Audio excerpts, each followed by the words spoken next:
Hi. Okay, we're going to have a look at how exactly to use PowerPoint from scratch.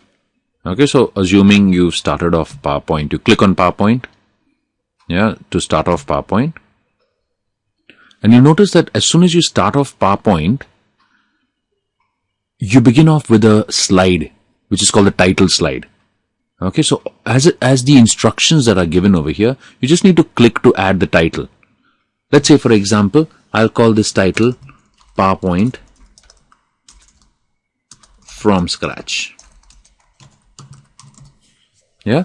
Now here you could add a subtitle or simply leave it blank. You don't even have to delete this box. Leave that there. Okay. So this is your very first slide. So generally your title of your whole chapter will go onto this slide.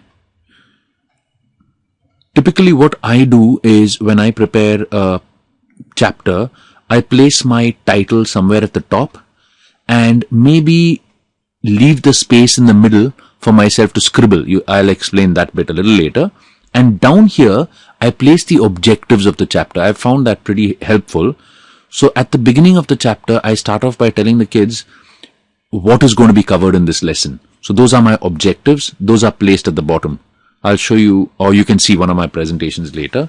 That's how I go about it. Just a suggestion. Okay. So let's say this is your title slide, however you want to do it. To add another slide now, you can directly click on this new slide option over here.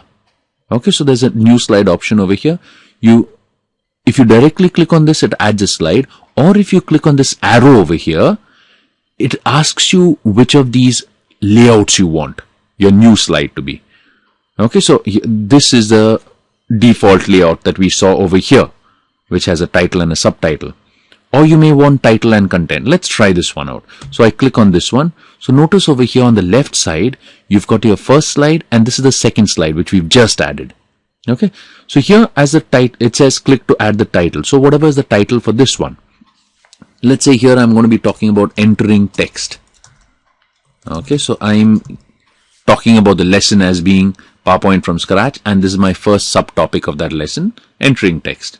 And this here I can mention adding, let's say I'm saying adding objects to the slide.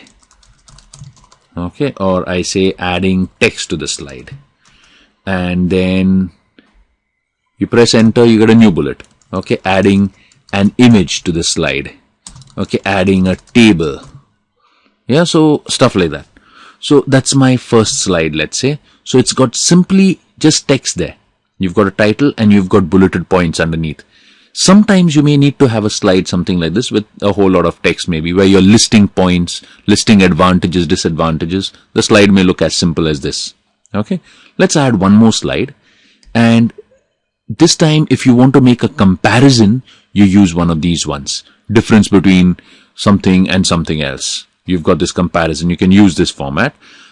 My favorite happens to be this blank one, because it gives you the flexibility to place whatever you want on the slide. So let's take my third slide, which is a blank slide. So first one is my title.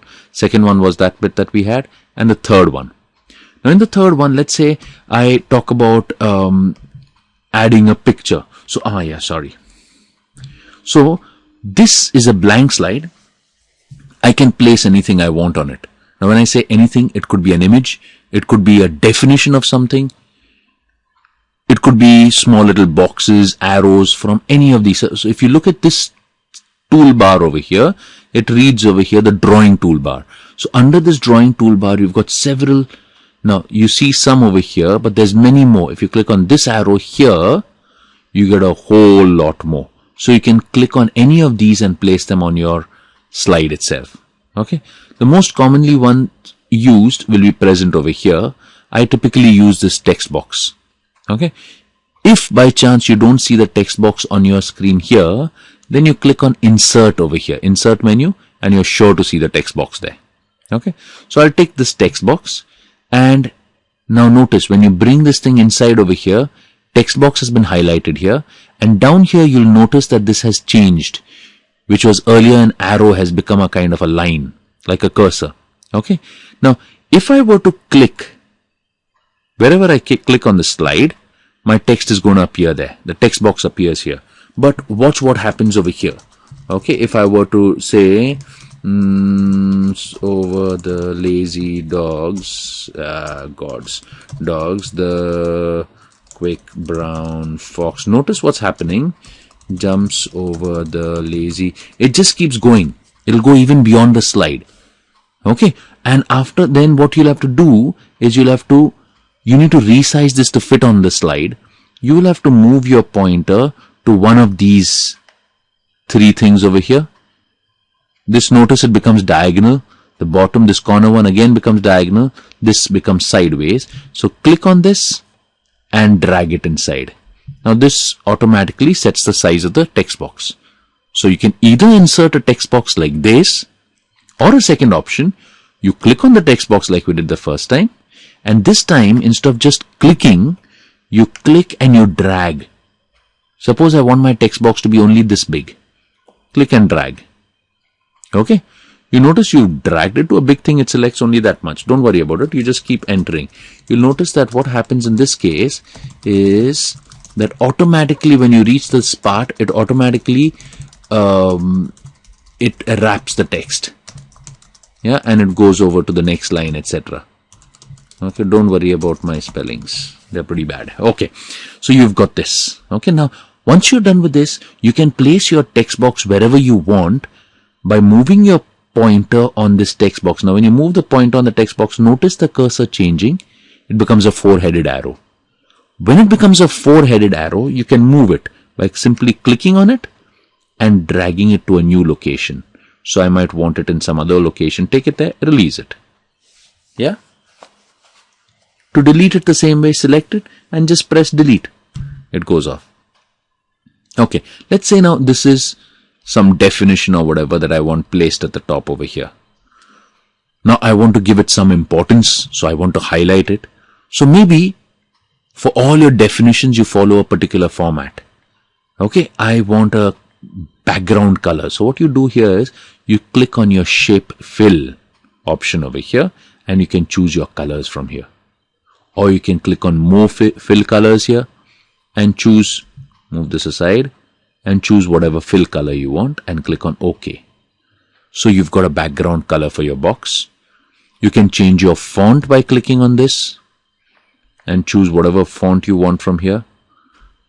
Now ideally, I suggest that you don't have too many fonts on your slide.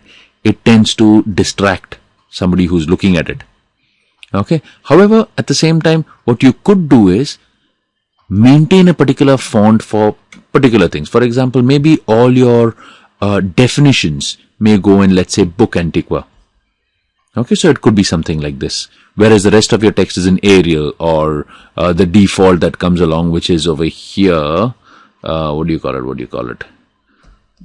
If you click over here, you'll see the default is Calibri. Okay, it could be Calibri or this, Calibri or any other font, right? Scrap. So you've got Book Antiqua maybe. You can choose your font size also. Now please note, this is important. By default, when you place a text box, your font size is 18. Now, do not make your font size smaller than this because when you run the presentation, you won't be able to see it. Okay, so always keep your font size 18 or above, right? The only problem is if you make it too big, if you make it 24, 30, then there's very less text that you can fit on your slide. For example, if I say 32, now your definition looks so big that you can't put many things on this slide. It'll end up looking very cluttered. So keep that in mind and keep your font maybe 18 or 20 at the most. Unless it's a really important heading or some important word you want to emphasize. Then yes, then you can make it big. Okay. So let's say I've placed this as my definition up here. Okay, this is fixed. Now you can use the ruler up here. You can look at your ruler. You can look at these dots to align it at particular positions to ensure that it's in the center here. This makes sure that it's in the center. There's a ruler here also that gives you an idea of where it is. Okay. So right now I've placed a text box. You get me? I've placed a text box. I've added a shape fill color to it. I've filled it with some color. Now there's something called a shape outline. which will give a line to the box itself. So I selected orange. So it's got an orange outline, and it's got a yellow shape fill. Now notice, only when the shape is selected, the text box is selected, these are enabled. If you were to click on this, you'll notice that you can't select shape. You can't select these are disabled because nothing has been selected. No object has been selected. All these are gray. Notice you can't click on any of this. Only when this box is selected can you apply any of these effects.